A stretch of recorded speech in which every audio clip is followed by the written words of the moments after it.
Hey, everybody, this is James Boo from GMAT Ninja. I am our lead MBA admissions consultant. I'm also a professional editor and media producer, working on all kinds of stories and fun stuff throughout the past 10 to 15 years. And today I'm here with Maria from Applicant Lab. You want to go ahead and say a little bit about yourself?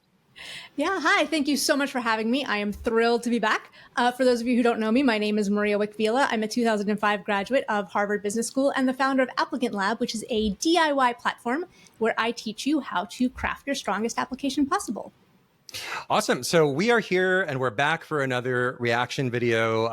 We are going to be looking at an essay for an MBA application, pretty raw, and just kind of giving our top of mind thoughts to show you how we think as readers for these applications, and also what kind of advice we would offer as consultants, right? For people trying to help you along this journey. So today we have an essay from someone we'll call Mr. I. That's someone who is in India, went to IIT, great university for undergrad, and is applying to ISB, the Indian School of Business.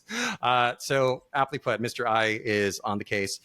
We're going to focus on the first essay question that he had shared with us. There are multiples, but we were just going to stay focused on this one, which is very foundational for a lot of different schools, I think, right? That kind of asking you how you have evolved over the years as a leader. So if you haven't read this essay yet, and you didn't notice, there's a link in the description. We're going to start talking and assume you have read this thing. So please, if you haven't done that, just pause, download with the link in the description, give it a read, and then come back. So, all right, essay one, what unique experiences have shaped who you are? What have these experiences taught you about leadership and the kind of leader you aspire to be? So it's the 400-word limit. We're not going to focus too much on that, though. We're just going to try to get to the core of what we feel is working or not working so well in the essay. And I think what might help is we just took a quick read of this, and let's each just name the biggest issue that we see overall. Maria, let's start with you. What is one piece of advice you would give to this applicant? Yeah, my main piece of advice is a piece of advice that kept popping up over and over and over again, which is odd because it's only a 400-word essay. And yet I think I pointed this out maybe 4 or 5 times in the point, over the course of looking over it. The idea of show, don't tell. So don't simply say something like, I'm the sort of leader who takes everyone's opinions into account. Actually show me a time where you did that, because that's going to be so much more powerful than simply making what otherwise might be empty and unprovable statements about the sort of person you are. How am I supposed to believe that if you don't give me concrete evidence of you being that person? How about you, James? What was your biggest piece of advice? It's somewhat on the other side of that, because I know that a lot of people write these essays and they hear something like show, don't tell. And they said, but I did show, and I did talk about my experiences. But on the flip side of that is you really want to focus on just a few key stories, right? Especially when you don't have that much space. And what we've seen here in this essay is there's a lot of kind of stories. There's a lot of things that happened, but they're kind of one after the other after the other. There's so many turns of events, so many things that happen, and I never really get to understand any one of them in a deep way. And so what ends up happening is they don't connect to the points you're trying to make. So we can go a bit more into this when we look at some of these paragraphs. But my one piece of advice is, I guess is what I would say is like, don't throw story confetti at the reader, right? It's like, here's a bunch of stories, here's a bunch of cool stuff I've done. And then also I learned this, right? Kind of just saying some stuff that happened and then saying there's a lesson is not the same thing as like helping me walk in your shoes and then be, oh, okay, so that's where you learned this really important lesson that you're trying to tell me.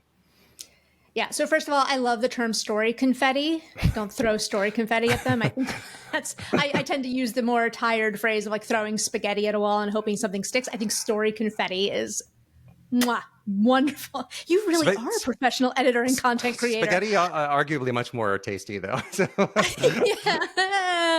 Yeah, they each have their pros and their cons. So I love story confetti. And I actually think that our 2 points do kind of dovetail together, because part of why this person in particular cannot actually do the showing and not the telling is because they're trying to cram so many things into this 400-word essay that there's not enough room to breathe for any one story to really build a compelling or a satisfying narrative. And so because they're trying to bring in so many different points about their background, that's why they can't that's why they have to rely on the crutch of at the end being like, oh, and by the way, here's what I learned. And by the way, here's the sort of leader I am. So I actually think that if this person were to follow your advice and only focus on maybe 2 or 3 core stories, that then gives them more of an opportunity to really explain the thought process or to explain what they did, et cetera, et cetera. So let's dive into a few of these paragraphs in detail and kind of share our gut reactions here. It's just starting at the beginning, growing up in a small village in Maharashtra, and a family running small businesses. So we're going all the way back. Maria, what was your first reaction to hearing kind of this origin story of sorts, right? Going all the way back to childhood. Well, right off the bat, we start to get hit with some of the story confetti, right? We get a little bit about, okay, I grew up in this small village, and then my family had a business that had all these 3 different parts of it. And then when I was in school, I won these awards, and I moved between schools. And it's just sort of like telling us a whole bunch of stuff about their background, but without really a cohesive narrative. So first of all, I'm not entirely sure what it is that they're trying to show. Like, I get that they explain that they were the class topper. Excellent. That academic prowess is definitely something that business schools are looking for. But then again, the business schools are going to know that you're academically talented by the fact that you went to IIT, by the fact that you probably have a pretty strong test score. So there's no need to shove all of a sudden like, oh, and by the way, when I was in high school, I did really well academically.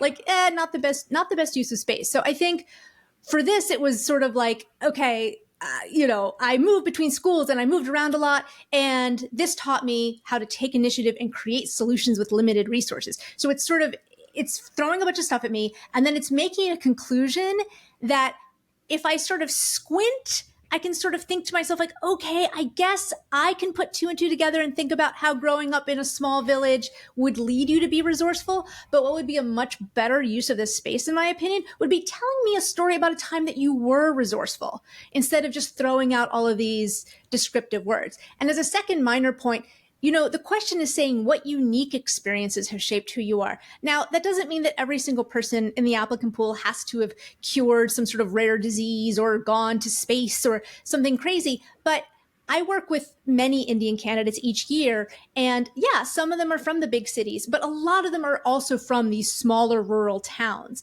So the fact alone that you grew up in a rural town is not, to me, on its face value, what's unique. However, what I would love to hear here is a story about that, maybe some formative moment in your childhood where you had to be resourceful, and then use that as the launching pad for the rest of the essay. Yeah, I would just add one other lens of thinking about this is if y'all just listen to the way that Maria was talking, of kind of simulating, I'm the reader, I'm getting some information thrown at me. She's having to do a lot of work to understand, wait, what's the most important point here? Which of these events is like the critical one? You took initiative. Which of these ones were the one where you took initiative? If your reader is kind of already having to do that work and trying to pick up these pieces and make sense of it, that was your job, right? So that's a lens you want to turn on when you finish a draft. You look at it and think that you're that reader, and don't take everything as obvious, because sometimes when you're writing it, it seems like, well, of course, I took responsibility when I went to this place. But how are you really guiding them through that? And remember that they've never met you before. And so that's when that focus really matters. And really, I call it respecting the reader's time, is just, understanding that they're really busy. They have a lot to do. And you don't want to give them another task along the way. So I want to dive a little bit into this next paragraph, actually, because it seemed very promising to me. At IIT, I joined the Mess and Hostel Committee, where I was responsible for the needs of 800 plus students from across the nation with diverse food habits. And India is incredibly diverse. And I saw that and I was like, oh, cool. I really want to know what's going on here. The rest of the paragraph, though, I just found it very hard to follow the basics of what happened. I honestly, I don't know. Like, I know some people arrive with no food, but it just jumps right away to kind of almost the end of the story. Somehow there's a solution. Hooray! But I'm left here thinking, oh no, what happened? I want to know what the problem was, or else I don't really know why the solution matters. And then every other sentence, it just kind of almost goes to a different story. And I got really lost. So perfect illustration of that need to really guide the reader through. So that was my reaction. I thought that there was something here that seemed very promising, but it just never arrived. And it wasn't even at the level of what was the lesson. It's just like what happened. Maria, what did you think? Absolutely. Yeah. I actually still don't entirely know what that first example was. Something about a self-serve food reserve system, reservation system. Researchers, there wasn't any food. So I don't even know. I don't entirely understand what the problem was. Was it an ongoing thing where there was a lack of food? Or was it a one-time thing? The self-service food reserve system, was this an app? Was it a paper thing where you saw, like, I don't even know. Like, they present a problem that I don't fully understand what the problem was. Then they describe a solution where I even understand less about what the solution was, and yet notice the tossing in of, the confetti here is kind of like the MBA buzzword confetti: fairness, empathy, empowerment. Like, oh great, like we all know that those words are really exciting and really popular these days in corporate buzz speak circles, but if I can't even picture what your solution was, how do I even know that it balanced fairness with empathy and created empowerment? If I can't even picture what it was. So this is another, going back to your, sort of core piece of advice for this person. Instead of then, shifting gears all of a sudden at the very end of the paragraph to throw in another example, pick one of the two examples that this paragraph is talking about, and then elaborate, use that space, let it breathe a little bit more, elaborate more on exactly what you did, what challenges did you overcome, what problems did it solve. Like I think I joked at some point in the comments before we started recording, like it's almost like this paragraph almost gave me whiplash. Like I feel like I need one of those neck braces, because it's, I started this thing and it helped with the food. And then also, by the way, I helped a lot of my classmates get jobs. Whew. Wow, what happened? Like, I'm getting too old for this. My neck flexibility is not strong enough to understand this paragraph. So I just think pick one of the two examples and elaborate on it more instead. And from a writing perspective, one thing I guess I could add in the way of some encouragement and advice is, like, it is okay to literally just talk about, like, okay, one night researchers arrived and then they've got a bowl and then they couldn't eat anything that was on the table. And then they looked at me and said, hey, what's going on? This is unacceptable. And then I realized, like, it's okay to tell a small story if it really helps us understand what the problem was. And back to what you were saying, Maria, of showing, not telling. I don't need you to tell me you're empathetic. If you are showing me that moment where you look at this guy and you say, like, oh my God, you must have traveled here. I realized he must have traveled 8 hours, must not have eaten lunch. Like, there's a conference tomorrow.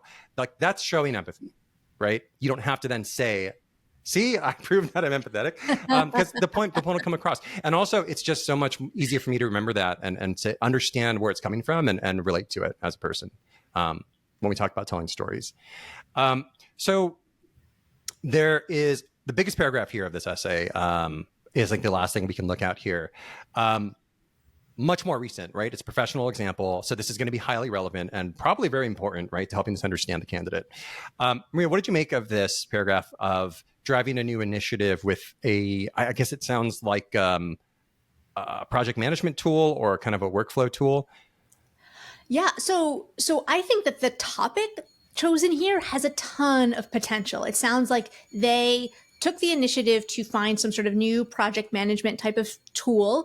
They then used it, they improved their own workflow, and then they somehow socialized the idea across the organization and got other people using this tool as well. There's a lot to like about that. I love the showing of initiative. That's something that all leaders need, right? A lot of business schools are trying to discern between people who are leaders versus people who are merely competent managers, people who are really, really good at executing, but who themselves never raise their hand to volunteer for something or stick their neck out with a new crazy idea. This person took that initiative to research. This actually shows them being resourceful. Notice how saying something like, I had so much work to do, but I found this tool that helped reduce, the tasks by 80%. You don't then have to say, see how resourceful I am? Like, you're showing me that you're resourceful. So this is, okay, yay, finally. This is the most promising part of the essay so far. And the other part I like about it too is that it sounds like there might have been an element of persuasion involved. So again, with leadership, sometimes when you are a leader and you stick your neck out and you propose a new idea, if nobody ever wants to follow you, that might not bode well for your professional advancement later on in the later phases of your career. So I really like the idea of a story where the person shows initiative and resourcefulness and then gets other people to come along. I would actually even consider eliminating part of maybe even that first paragraph altogether, for example, about their childhood in the village or whatever, and then really talk me through like, so I went to my boss and I said, look, I found this new software that could really change our lives. And my boss said, what? These software tools are worthless. Nothing beats an abacus and a piece of paper. And I was like, no, we can like. We all remember the abacus boss in our career. I know who hasn't had the abacus boss. Sheesh. Charles, if you're watching this, I promise I won't tell anyone about the abacus. Is that the abacus is a big part of his tutoring? I can't say anymore. I'm probably fired after this video. Keep going. So I think that, hey, it starts off so well, but then it's like, I started this internal club for automation, and I would just love like a little bit more about, was that one person who was hesitant to use the tool, or I tried to use the tool and then I realized I wasn't doing a very good job of teaching them how to use it, or something a little bit more. Because again, as with some of the other examples so far in the essay, there's this kind of magic wand feel. This is one of the things I hate. I have so many allergies when it comes to reading essays. And one of my allergies is the magic wand story, where I'm building up the problem, and then poof, and then I solved it. Hooray. Everyone went home and there were rainbows in the sky and the birds were singing. Like, okay, so this is another case where it's like, really interesting story. I think there's so much potential. And then instead of telling me some more of those meaty details, it's like, but then I learned the lesson from this, that leadership is not about authority. It's about creating environments where people feel empowered to contribute and grow. Once again, to your point that you made earlier, this person's making me do a lot of work. So I'm like, okay, where was the environment where people felt empowered to contribute and grow? Well, I guess it must have been that automation club. But, you could have an automation club at work where obviously it by default, people feel empowered from the get-go. So, how am I supposed to assume that you were the reason it became this place? Maybe your whole company is this way. So some of these more details, again, like, but I think the story has potential. I would just love to see the emphasis be a little bit more on walking me through what you did. Yeah, I could even see this being two stories, right? You have the first story of solving the problem, being persuasive, kind of growing from that moment. And then you have, okay, well, then I didn't stop there. I actually decided, how do I change the culture around what I've learned, right, is valuable? And, make it so it's not just me pitching tools, but it's like a culture of automation and being more efficient. So then you can have another paragraph for that. But the problem here, as you're pointing out, is like the story's just kind of not there. I kind of know where it probably happened, as you're saying, but how exactly did it teach you the lesson? We don't know, because you haven't given it enough space and to really unfold. Another lens I often put on this kind of problem, I use the magic wand. I think about it sometimes in terms of what I see students doing, which is they're so eager to jump to the part where they win, where they did it good, which is, of course, you're accomplished. You want to show that. But number one, it is totally fine, and in fact, sometimes really important to show where you hit a challenge. And we need to know how you adapted and reacted to that challenge. That's what made you a leader, I would say. And I'm guessing some of that is here, but we never saw it, right? I think it's a lot of jumping to things that honestly, you're probably already going to be listed on your resume. And so if you're repeating again an achievement, but we don't learn any more of the nuance of, okay, what was really going through your head and how did this change the way you see the world, the way you see your role, then you've lost a lot of value, right? The value doesn't come from just repeating or jumping to all the good stuff you've done. It's really prioritizing and answering that question ultimately, right? What are the experiences? How did they teach you about leadership and the kind of leader you aspire to be? Well, I think that pretty much covers the biggest things that we caught when we were reacting to the essay. We're not going to go through every single thing in detail, but thanks again to everyone for watching. We love reading these essays. We love getting a chance to get in the studio and react to them together. So if you want to submit an essay, maybe you're working on your R2 application as you see this video, we'll also include a link to submit in the description. So click, and hopefully we'll be reading your work soon. Maria, where can people find out more about your work? ApplicantLab.com. Come check out the free trial. Let me know what you think, and reach out to me at support@ApplicantLab.com whenever you want. Really wonderful product. Really amazing consultant. Maria, thanks for being with me here today. I think you all know how to find me if you're watching the GMAT Ninja YouTube channel. I was just going to say, and where can people find you, James? Well, it's probably right here, like, because they're probably watching this. Well, we'll see you at gmatninja.com. And of course, on the channel, we'll keep working on the admissions coursework that we have for you here, and any other kind of fun videos we can have to help you along your way. Good luck with all your applications. And don't be afraid to just tell the story as it happened. Remember, that's what makes it a good story and memorable for you as a candidate. Thanks, everybody. Take care.